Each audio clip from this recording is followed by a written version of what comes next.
مشرکین مکہ نے جب دیکھا کہ حضرت حمزہ اور حضرت عمر رضی اللہ تعالی عنہما جیسے جری اور بہادر شخص بھی اسلام لے آئے ہیں اور مسلمانوں کی جمعیت و طاقت بڑھتی جا رہی ہے، تو انہوں نے آپس میں اتفاق کر کے بنو ہاشم کے سارے خاندان کا مقاطعہ کرنے کی ٹھان لی۔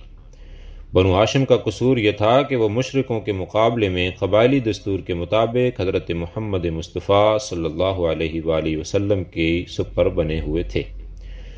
مشرکین قریش کے تمام قبیلوں نے جو مکہ میں آباد تھے، آپس میں یہ معاہدہ طے کیا کہ آئندہ ان کا کوئی شخص خاندان بنو ہاشم سے کسی قسم کا تعلق نہ رکھے گا، نہ ان کے پاس کھانے پینے کا سامان جانے دے گا اور نہ ان سے میل جول رکھے گا۔ یہ معاہدہ کعبہ کے دروازے پر آویزاں کر دیا گیا۔ مشرکین مکہ نے بنو ہاشم کے مقاطعہ کی اس قرارداد پر شدت سے عمل کیا۔ بنو ہاشم شہر سے نکل کر شعب ابی طالب میں جو پہاڑ کا ایک درہ اور بنو ہاشم کی ملکیت تھا، پناہ لینے پر مجبور ہو گئے۔ دوسرے مسلمان بھی جو مشرکوں کے مقابلے میں کمزور تھے، ان کے ساتھ ہو لیے۔ 3 سال تک یہ مقاطعہ جاری رہا۔ مشرکین مکہ نے ایک طریق سے بنو ہاشم کو درہ میں محصور کر رکھا تھا۔ وہ دیکھتے رہتے تھے کہ مکہ کا کوئی شخص چوری چھپے انہیں کھانے پینے کا سامان تو نہیں بھیجتا۔ یہ 3 سال بنو ہاشم پر سخت مصیبت کے گزرے۔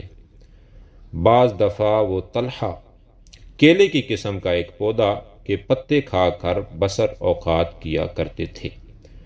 بنو ہاشم کے بعض قرابت دار اور قریش کے بعض رحم دل اشخاص وقتاً فوقتاً موقع پا کر انہیں کچھ غلہ بھیج دیتے تھے، لیکن وہ بھوک مٹانے کے لیے کافی نہ ہوتا تھا۔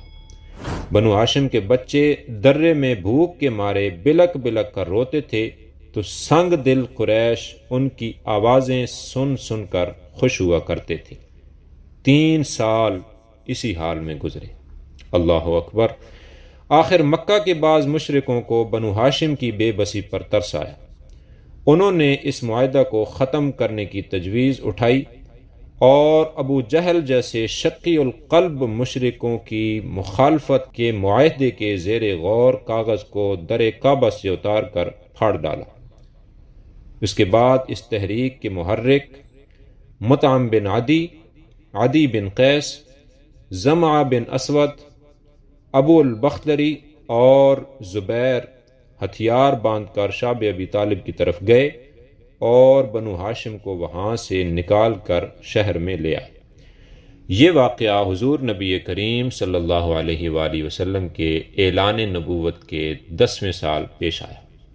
اگر آپ کو ہماری یہ ویڈیو اچھی لگی ہے اور آپ اس طرح کی مزید ویڈیوز دیکھنا چاہتے ہیں تو ہمارے چینل کو سبسکرائب کر لیں اور بیل آئیکن کو بھی دبا لیں تاکہ ہماری آنے والی ہر ویڈیو آپ تک پہنچ سکے۔ تب تک کے لیے اجازت دیجیے۔ اللہ حافظ۔